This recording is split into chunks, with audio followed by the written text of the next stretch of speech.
Some stories refuse to be explained. The more you stare at them, the more they stare back at you. In 1996, in a remote village in the Ural Mountains, someone found a creature. It wasn't human, it wasn't animal, and Russia would come to remember it by a chilling name, Alyoshenka. Chapter 1. Kyshtym, the city that shouldn't exist. Kyshtym isn't just a dot on a Russian map, it's a scar, one of those that no longer bleeds but aches whenever the weather changes. We are in the southern Urals, a land of dense forests, lakes as still as broken mirrors, and villages where winter feels eternal.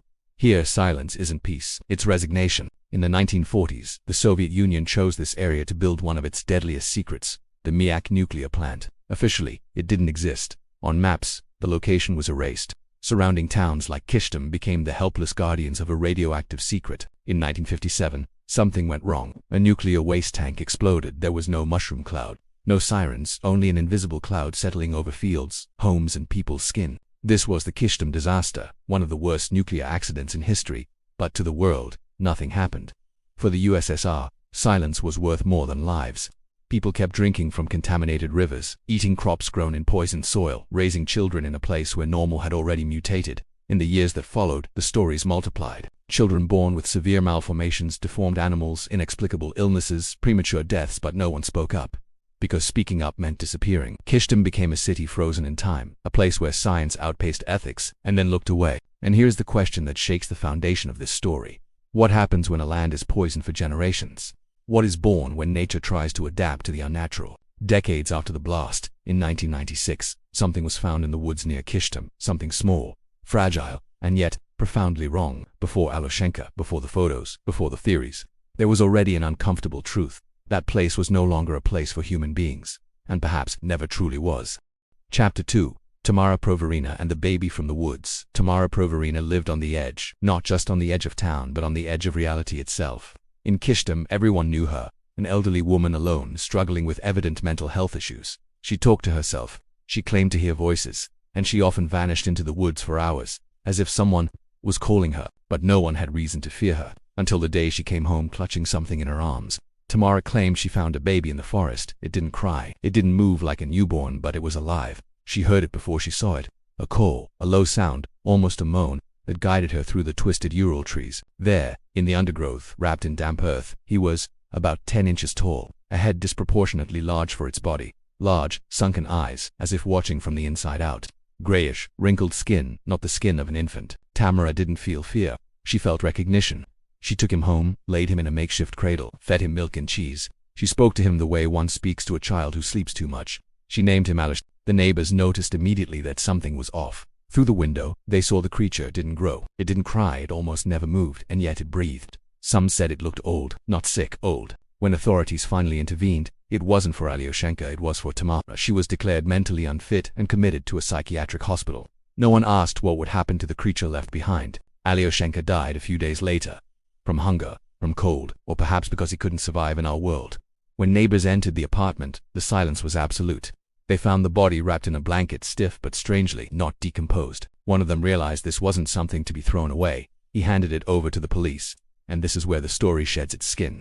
Because until that moment, Alyoshenka could have been just a human tragedy, a fragile woman, a malformed fetus. But the moment the state laid its hands on that body, nothing was ever normal again.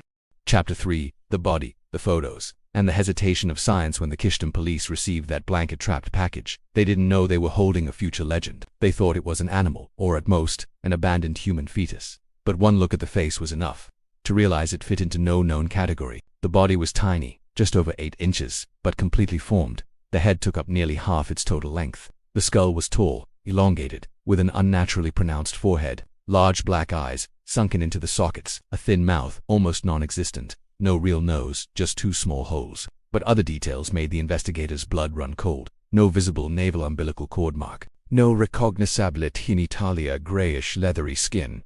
More like an old man's than a newborn's. And above all, no clear resemblance to a human fetus, even one with severe malformations. The police called in medical examiners. The photographs taken during the exam are still available today. They are raw, unfiltered images, and for that reason deeply disturbing. One of the pathologists, after observing the body, uttered a sentence that would become legendary. "I cannot state that this is a human being." He didn't say it was an alien.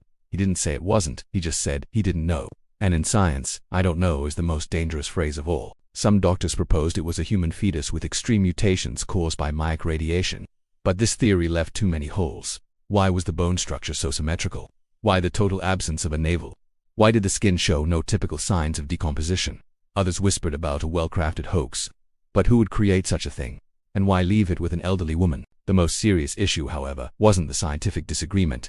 It was what happened next. Alyoshenka's body was seized. It was supposed to be transferred for further analysis, genetic tests, deep exams.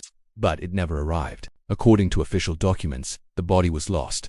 According to some witnesses, it was confiscated by unidentified men. From that moment on, Alyoshenka ceased to be a medical case and became a secret, because if it was just a fetus, why make it disappear? And if it wasn't, what were we not supposed to know? Chapter 4. The Theories. When no answer fits when Alyoshenka's body vanished, all that remained was what hurts the most, the hypotheses. When science no longer has an object to study, it becomes philosophy. And here, the theories don't just add up, they fight. Theory 1. Human fetus with severe malformations, the most comfortable explanation, the one that lets you sleep at night. Some suggest Alyoshenka was a fetus suffering from anencephaly, microcephaly, or rare genetic syndromes triggered by Mayak's radiation. But human malformations, even extreme ones, follow recognizable biological patterns. Alyoshenka didn't. His body was symmetrical. The bones seemed proportionate, according to a different logic. And most importantly, a human fetus always has a navel. Always. Theory 2. Radiation mutation. Mayak. Contaminated generations. Nature, under pressure, tries to adapt, but adaptation doesn't create something new from scratch. It modifies what exists. The problem: radiation destroys. It doesn't design. It creates chaos, not coherent structures. Alyoshenka, however, looked finished. Theory 3. Secret experiment. USSR 1950s, 1990s. Human experimentation. Vanished documents, closed cities. This isn't sci-fi, it's history. Could Alyoshenka be the result of genetic experiments, an attempt to adapt the human body to extreme radiation? But then, why abandon it in the woods? Perhaps because something went wrong.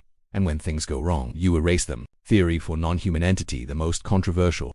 The one no one wants to say out loud. Alyoshenka wasn't born here. Not human, not even biologically compatible with us. Supporters point to the resemblance to classic greys and the lack of fundamental human traits. But this theory proves nothing. And yet, it's never fully ruled out, because none of the others truly work.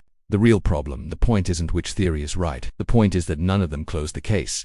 Every explanation leaves a hole, and in that hole, someone stuffed the silence. Chapter 5. What remains of Alyoshenka has no grave, no birth certificate, no final report. Officially, he never existed, yet his face is etched into photographs, into whispered testimonies. Tamara Prosvirina died a few years later, hit by a car, a mundane end. With her died the only person who never doubted Alyoshenka. To Tamara, he wasn't a monster, he wasn't a mistake, he was just lonely. Today, Alyoshenka has become a symbol of the price of silence, of the wounds left by science without ethics, of secrets buried so deep they become legends. We may never know what he was, but one thing is certain: he existed enough to cause fear, and he vanished fast enough to cause suspicion. The final question isn't what was Alyoshenka, the real question is, how many similar stories were erased before we could even ask questions? Because sometimes the true horror isn't what we don't understand. It's what someone decided we weren't allowed to understand. Alyoshenka didn't leave us answers, he left us questions. As long as we keep telling stories like this, a part of him stays alive. Because the real danger isn't the unknown, it's stopping ourselves from looking at it. If you feel that certain mysteries deserve to be explored, if you believe that silence shouldn't have the last word, then this channel is your home. We don't look for easy answers here. We look for uncomfortable truths. Subscribe, not for Alyoshenka, but for all the stories someone tried to erase. And the next time you hear a name whispered from the dark, you'll know you aren't the only one listening.